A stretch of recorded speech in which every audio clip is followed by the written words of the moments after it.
Our Easter Christian fun continues with the 2003-2004 VHS reprint closing to Where's God When I'm Scared, the War Home Video version. Let's play the tape. Yeah. Well, that's all for now. Until next time, remember, God made you special, and He loves you very much. Bye. Bye.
A commercial was done by one of the big LA shops that had two salt shakers or a salt and pepper shaker on a kitchen countertop, and they actually squished. They were squishy. Everything before that in computer animation had been rigid, plastic, and these two actually jumped around like little Warner Brothers characters, and it was great. And I just, like, how did they do that? And it was a brand new technique called lattice deformation, where you could take any object, like a salt shaker or a toaster oven, and put it in a lattice or a box. And then rather than moving every point in the object, you only had to move the points on the box, and they would twist the object inside it. So you could take a very complex object and make it squishy. And I thought, okay, that's how I'm going to tell my stories. But I knew then that I needed characters that would be so simple that you could animate them by putting them inside a little box and then animating the little box. So that they couldn't have arms, they couldn't have legs, and because of the complexity, they couldn't have hair and they couldn't have clothes. So I bought, this is in 1991, bought my own computer animation system. I had quit my job and set up my own little company. And actually, to buy that first computer animation system, my parents took out a second mortgage on their house so that I could get that first system and get going. And started playing around with, okay, what am I going to put in the box to make it squishy? And I made a little man that looked like he was made out of Nerf, a little Nerf ball guy, and got him kind of moving, and that was kind of cute.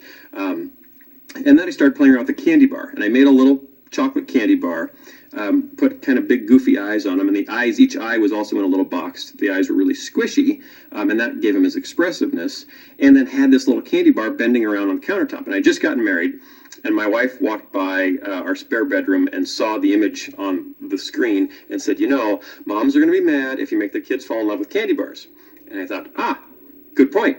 Okay, what wouldn't moms be mad about their kids falling in love with? And the very next thing that popped into my head was a cucumber.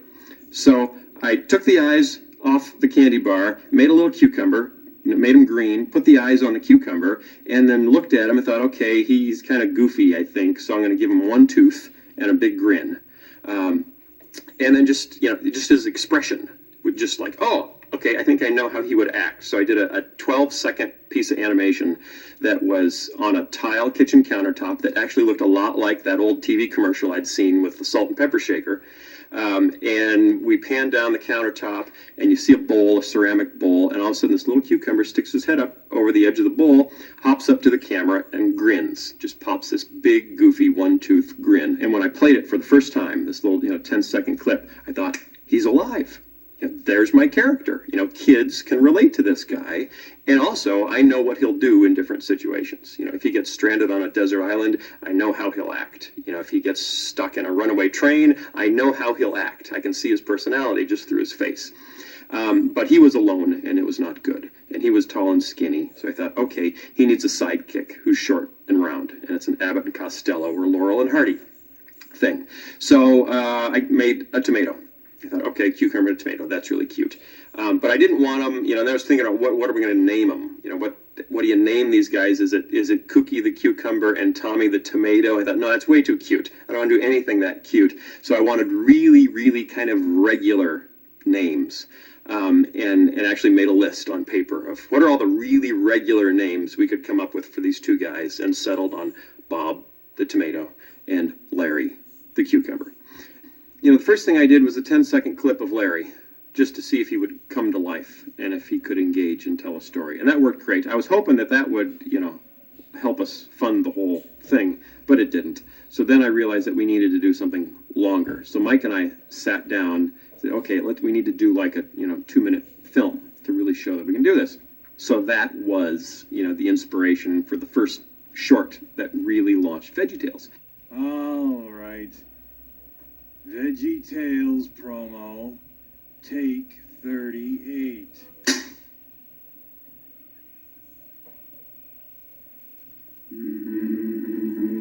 Okay, get this. All the citizens of the kitchen come together. Fruits, vegetables, small kitchen appliances. Regardless of species, color, or brand name, they all come together with one purpose. And that purpose... Hey, Bob! Have you seen my plastic wind-up lobster? Not now. That purpose is to create the most fantastic Christian children's series anyone has ever imagined. A show bursting with positive values, filled with lighthearted stories, songs, and educational materials. A show so bold, so innovative, so earth-shattering it could only be called one thing. VeggieTales! Oh, here it is.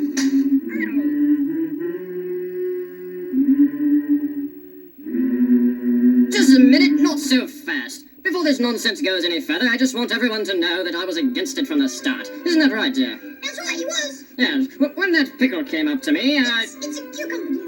Oh, yes, whatever. As I was saying, that cucumber came up to me and asked me what I thought we should do this weekend. I suggested a Caesar salad might be nice. We hadn't done one of those in a while. But no, they decided to do a television show instead. I mean, really. You put vegetables in salads. You use them as side dishes. Occasionally, you might use them as an aesthetically pleasing garnish. But you never put vegetables on television. It is simply not done. Oh, I don't know. I kind of like the idea.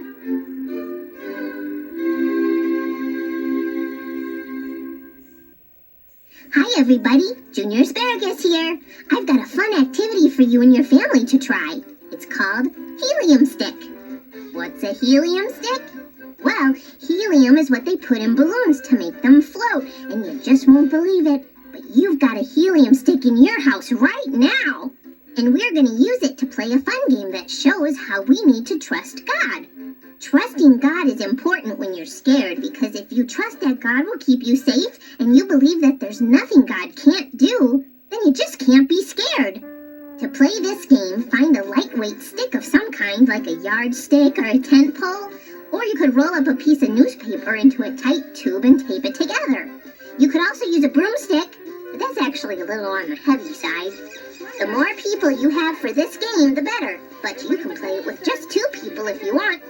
Half the people stand on one side of the stick and half stand on the other. Hold your hands out in front of you with your palms facing each other and rest the stick on the top of everybody's pointer fingers. I'd play with you if I had a pointer finger. The object of the game seems simple. All you have to do is lower the stick to the ground. The trick is that everybody's fingers have to touch the stick at all times. No cheating. Don't hold the stick, and don't let it lift up off your fingers. You aren't going to believe this, but the stick just won't want to go down. As much as everybody wants to lower the stick, it just won't go down. Sometimes it even goes up, kind of like it has helium in it. Takes a lot of practice and cooperation to get it to go down, and the last few inches are the hardest yet. Everybody has to work together, so don't get frustrated. And remember, this is just for fun. This game is a lot like learning to trust God. Even when you want to do something, it's hard to do it sometimes, but just stick with it and have faith.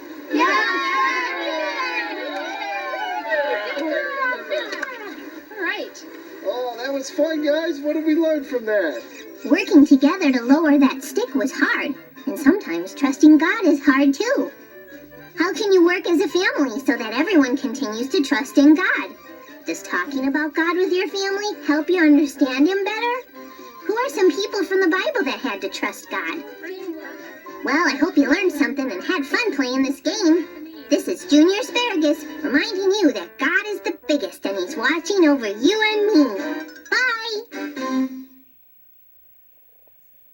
This is Greg Harden. He's one of the talented artists here at Big Idea Studios. He's going to show you how to draw Frankencelery from Tales from the Crisper. So we start with a really tall rectangle. And then try to find about where the halfway mark is on him. Should be about there. And you're going to know that his eyes and his nose and pretty much all of his face is going to be above the halfway mark. So draw his first eye, pretty big. And then he's got this really long, skinny, bulbous nose. And then his other eye is a lot smaller than the first eye, so it's only like this big. And then draw his pupils. And then put a bit of a curve into his back. And then again on his front. And then these are kind of his legs, I guess you could call them. That's why we put the curve in here. So it kind of looks like a leg here and kind of like one here. And then we'll give him his smile. Okay, now let's go ahead and give him his Frankenstein hair.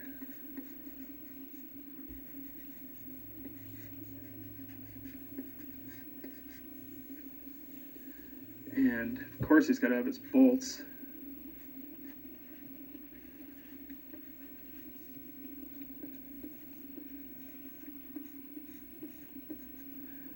Give him some eyelids and his monobrow.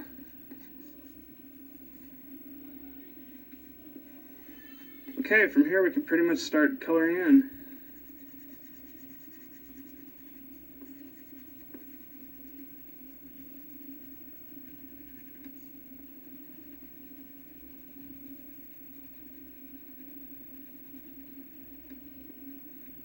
Put a highlight in his eye.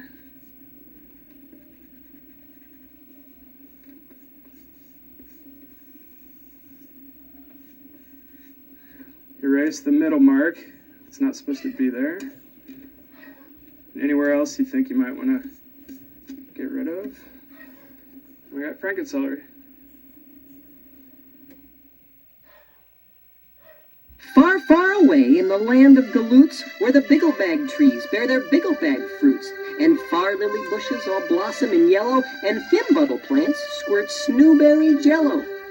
Here where the mountains of Rocky Magoo rise high o'er the meadows of Gilda Manju, where sunsets are painted with purple and blue, you'll find a small town, not much bigger than you. It's a wonderful tale, and it's a nugget that tells all of us that we are uniquely made, each and every one of us. The Snoodle's tale is, for me, a really special story. I had this picture in my head of this little parable that I wanted to craft in this little world. And the goal was not just, how would Phil tell that story, but the goal was, how would Dr. Seuss tell that story? This was a story where it was more about the message. Kids come into the world, and they want to do everything, and they think they can do everything, because no one has told them they can't. But then as they grow, eventually peers come into the picture. And when peers come into the picture, the messages they've gotten back have changed as they go to other people and ask the question, what did I look like when I did that? That instead of, that was great, that was wonderful, you look beautiful. The messages all of a sudden as you get older start to change to, you know what, you look silly when you did that, or you looked foolish when you did that. But ultimately, we can't draw our self-image from our peers. we need to draw it from our Creator, because only the one who made us can see us the way we truly are. Only when you see yourself the way God sees you do you have a true picture. And that is so freeing, you know, that's how you can sing, that's how you can dance, that's how you can soar.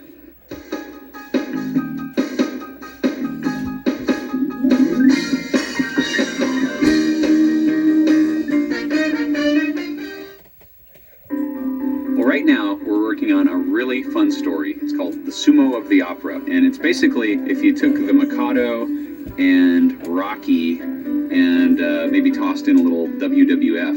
If you want to know who we are wrestlers of Japan. Larry the Cucumber plays a sumo wrestler named the Italian Scallion. That's no clown, it's his sparring partner, the Italian Scallion. And that's his introduction. In each of our shows, we have what we call a nugget of truth, and it's a biblical value that we hope kids will pull out of the lesson. And in the Sumo of the Opera, the lesson is perseverance.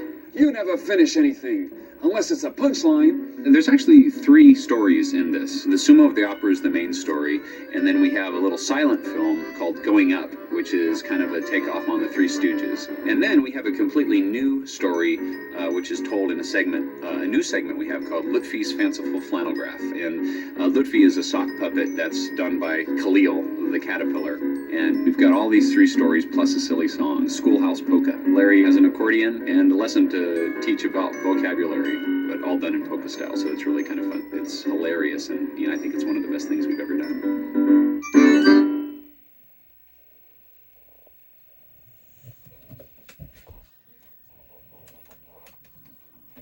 Okay, that wraps up the 2003-2004 VHS reprint closing to VeggieTales, Where's God When I'm Scared, the Warner Home Video version. Man, 2 VeggieTales videos that are long. But hey, I hope you guys did enjoy them. If you enjoyed, like, comment, subscribe, and ring the notification bell. And now we move away from VeggieTales into Christian-related movies, starting with one that you have remember that I have done on YouTube way back in 2018, around the age of 15, 16.